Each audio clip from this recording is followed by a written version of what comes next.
त्यांच्या वतीने त्यांचा सत्कार स्वीकारावा आपल्या अशी त्यांना विनंती आहे.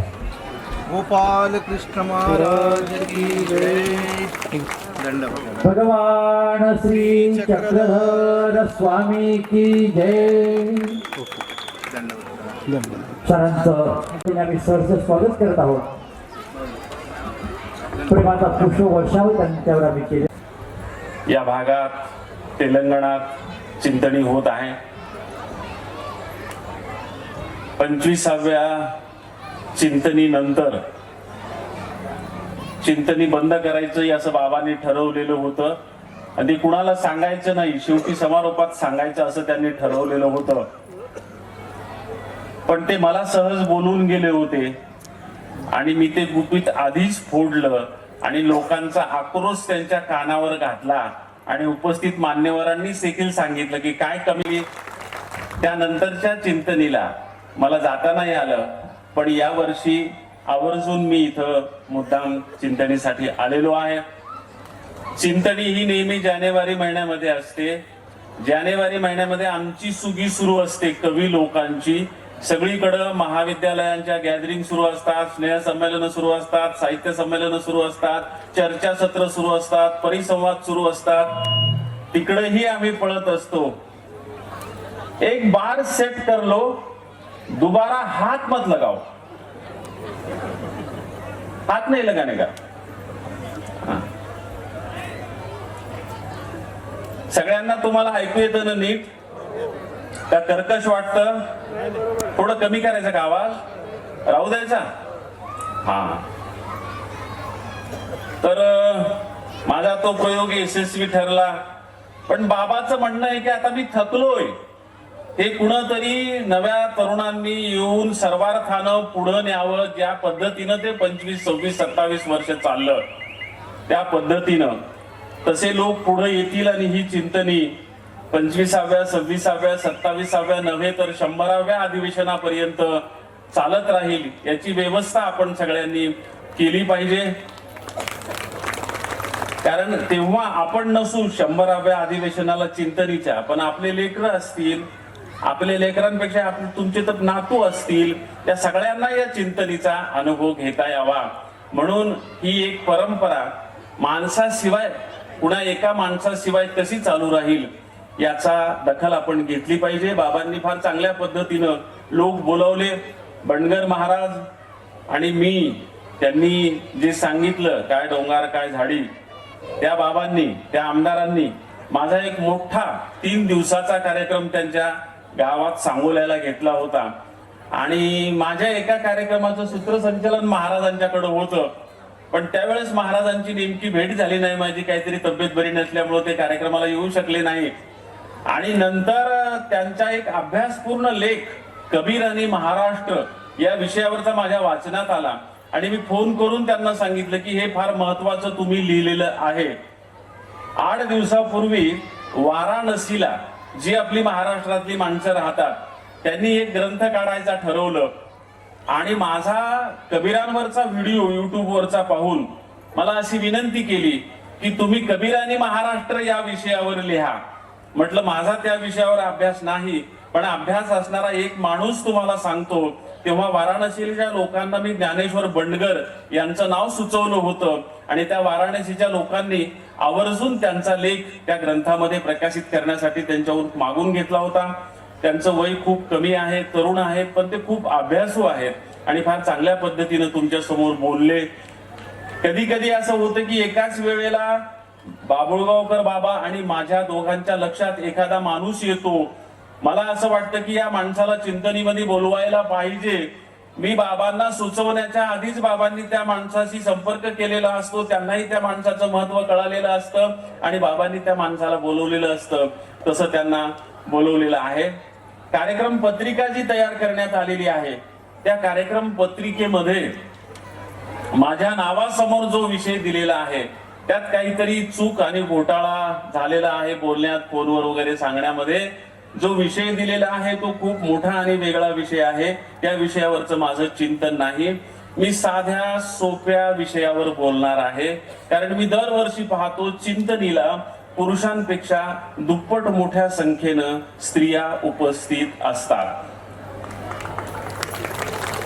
ह्याच्यासाठी स्त्रियांपेक्षा पुरुषांनी जास्त टाळ्या वाजवायला पाहिजे खरं तर, की एवढ्या मोठ्या प्रमाणात आपल्या माय मावल्या बाहेर पडतात आणि त्या कार्यक्रमाला उपस्थित राहतात. बायकांना बाहेर पडायला बंदी असते, आपण बंदी घालतो. चक्रधर स्वामींनी बायकांना बाहेर पडायला परवानगी दिली, बायकांना मोठे पण दिलं आणि म्हणून मायबाई असा विषय घेऊन मी बोलावं असं ठरलं आणि त्या अनुषंगानं मी बोलणार आहे. स्त्रियांना सततच दुय्यम दर्जाची वागणूक दिली जात होती. त्यांना तुच्छ समजलं जात होतं.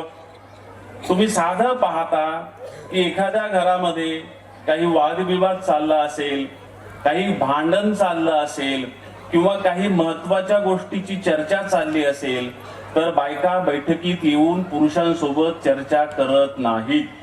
कवाडाच्या आडवं उभं राहून त्या ऐकतात काय चाललेलं आहे ते. त्यांना काय वाटतं ते कुणीही विचारत नाहीत. त्यांचा विचार लक्षात घेतला जात नाहीत.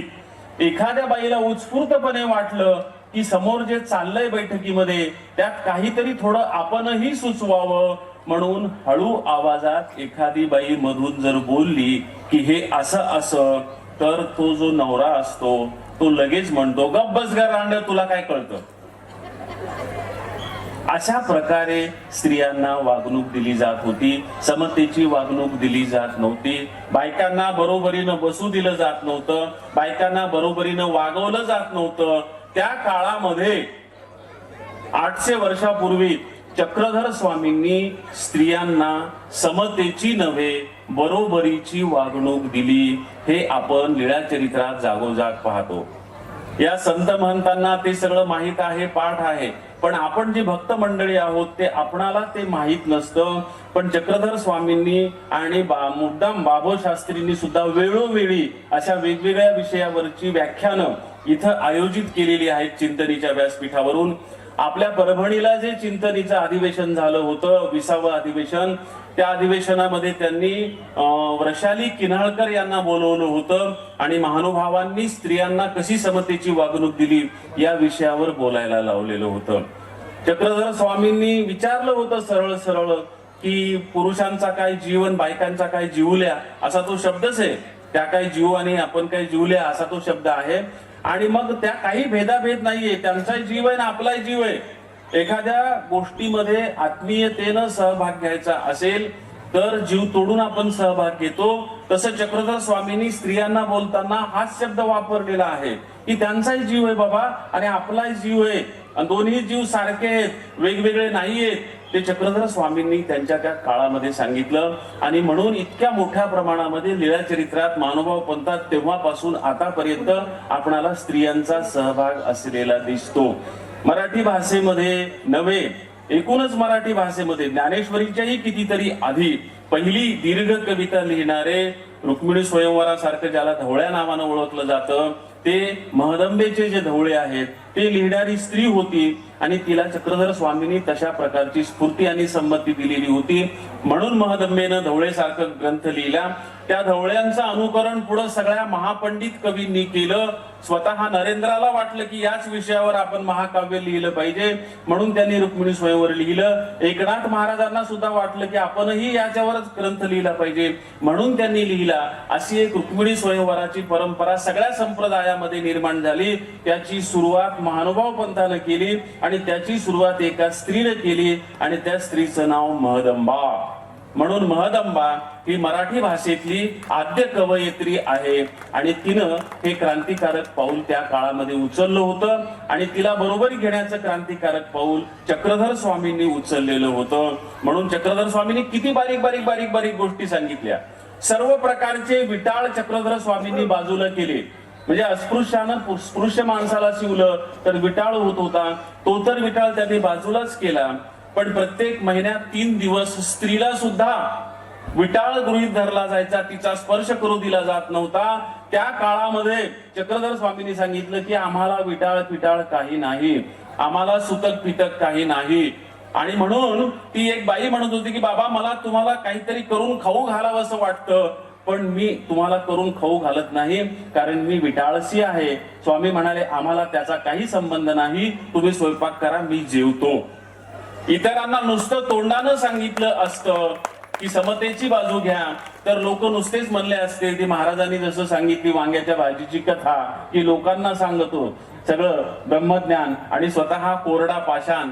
तसं चक्रधर स्वामींनी केलं नाही, त्याचं उदाहरण घालून दिलं आणि त्या विटाळशा बाईला सांगितलं की बाई तू स्वयंपाक कर, तो स्वयंपाक मी आत्ता जेवतो, मला आता भूक लागलेली आहे. आणि त्या बाईच्या हातचा स्वयंपाक खाऊन सांगितलं की इथून पुढे ते करू नका. आणि ते सांगितलं की हे अशुद्धतेचं नव्हे, हे शुद्धतेचं प्रतीक आहे.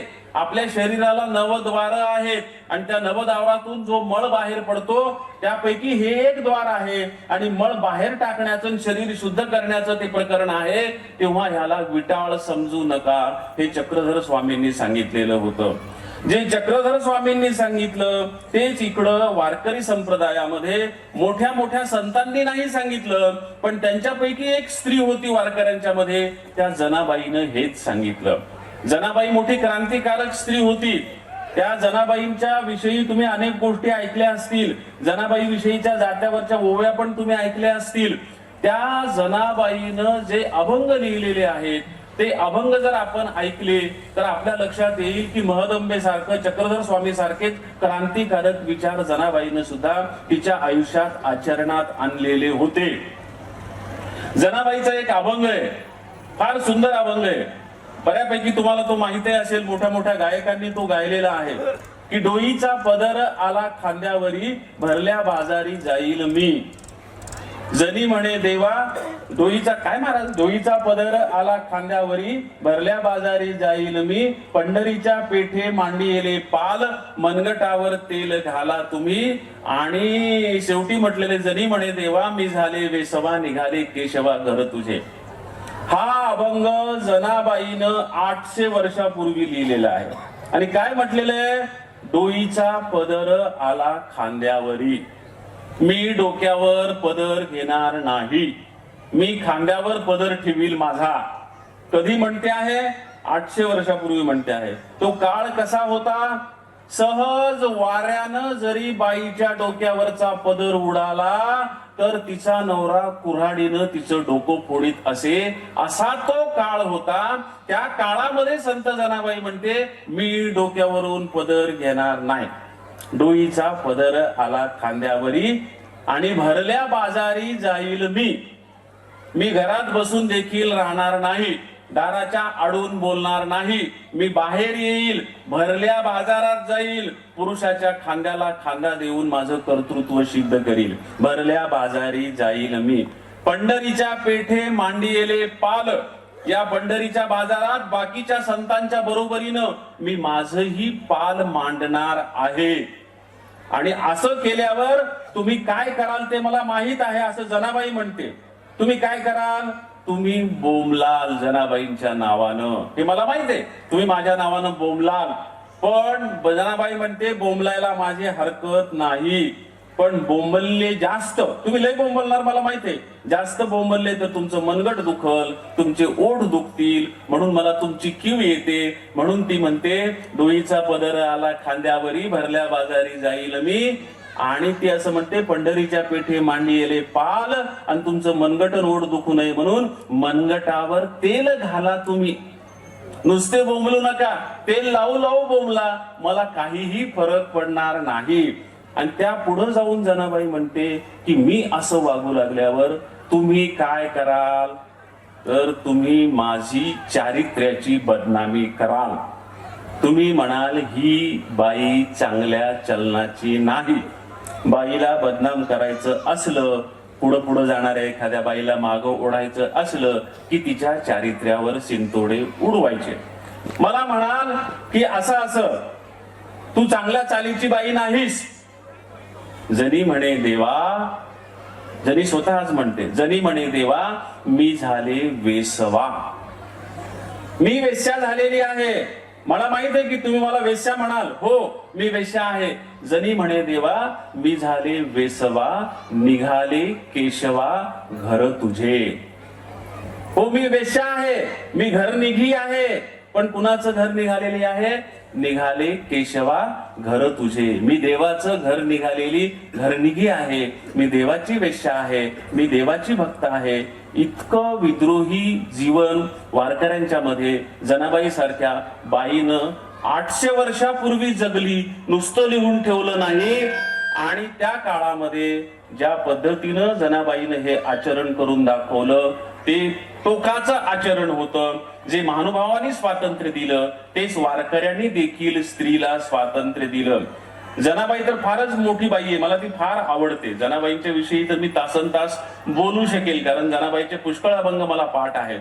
पण किती बारीक बारीक गोष्टी तिनं अभंगामधून सांगून ठेवलेल्या आहेत. जनाबाईनं असं म्हटलेलं आहे की पक्षी जाय दिगंतरा, बाळकाशी आणि चारा, घार हिंडते आकाशी, लक्ष तिचे पिल्लापासी, वानर हिंडे झाडावरी, पिली बांधुनी उदरी, तैसी आम्हा विठ्ठल माये, जनी वेळोवेळा पाहे. हे फक्त स्त्रीच सांगू शकते. आणि त्या स्त्रीनं सांगितलं की माझ्या बापाचं, माझ्या देवाचं, माझ्या विठ्ठलाचं आमच्यावर कसं लक्ष असतं. तर ते लक्ष असण्यासाठी तिनं फक्त आयांची उदाहरणं दिली. आयांचं आपल्या बाळावर जसं लक्ष असतं. पक्षी जाय दिगंतरा, ते पखर आभाळभर फिरत असतात. पण कशासाठी फिरत असतात? बाळकाशी आणि चारा, आपल्या छोट्या छोट्या पिलांना चारा आणण्यासाठी सगळ्या आभाळभर ते फिरत असतात. घार हिंडते आकाशी, ती आकाशात उंच उंच भराऱ्या घालीत असते. पण चित्त तिचे बाळापाशी, पण तिचं लक्ष सगळं बाळापाशी असतं. वानर हिंडे झाडावरी, ती झाडावर फिरत असते. या फांदीवरून त्या फांदीवर उडी मारत असते, या मुंडारीवरून त्या घराच्या मुंडारीवर उडी मारत असते. पण पिली बांधुनी उदरी, आपल्या पोटाला पिली बांधून ती उड्या मारीत असते.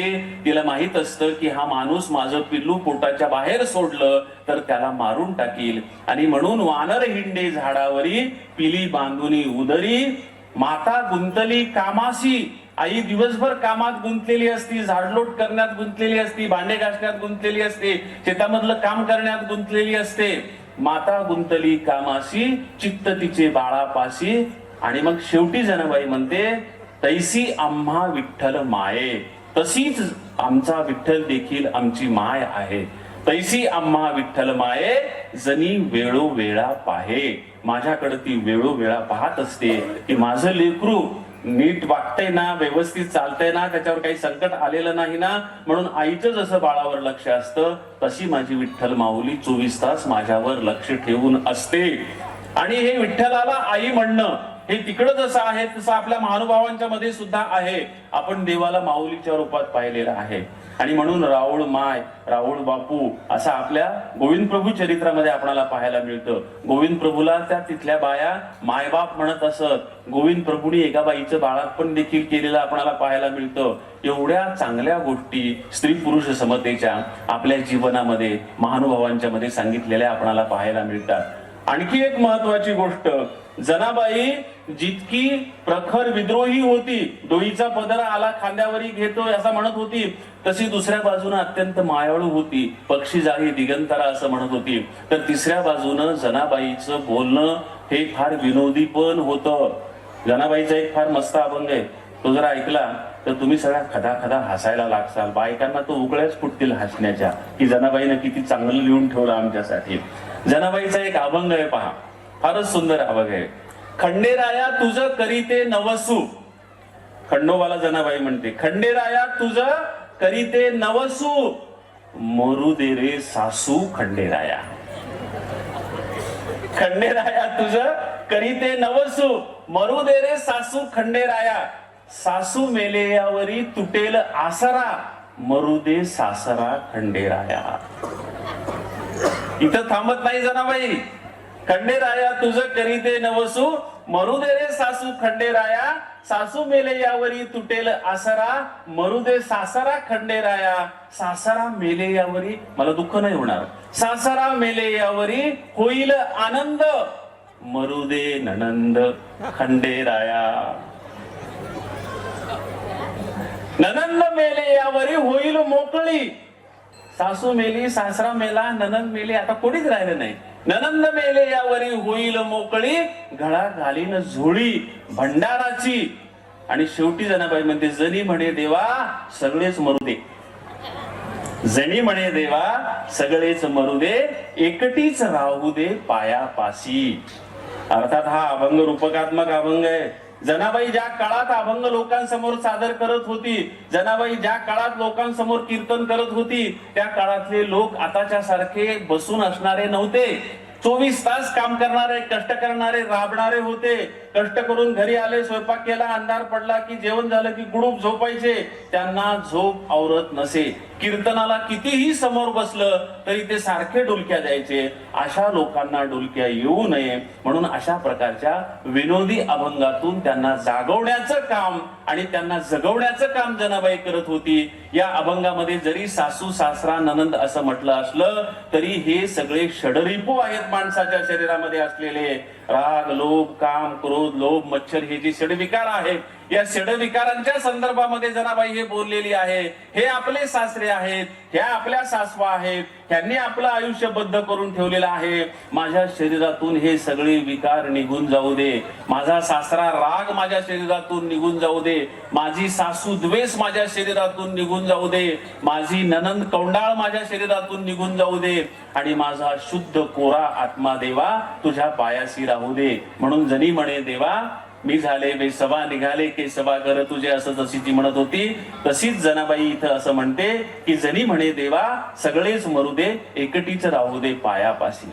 एका बाजूला जनाबाईनं हा मायबाईचा हुंकार केला, दुसऱ्या बाजूने चक्रधर स्वामींनी स्वतः आणि महदंबे सारख्या बाईसा सारख्या स्त्रियांनी हा स्त्री स्वातंत्र्याचा आणि समतेचा हुंकार केला.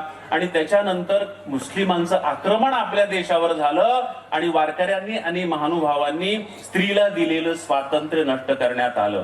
पुरुषांचंही स्वातंत्र्य कमी झालं होतं, पण पुरुषांनी स्त्रियांचं स्वातंत्र्य त्याच्यापेक्षा कमी केलं.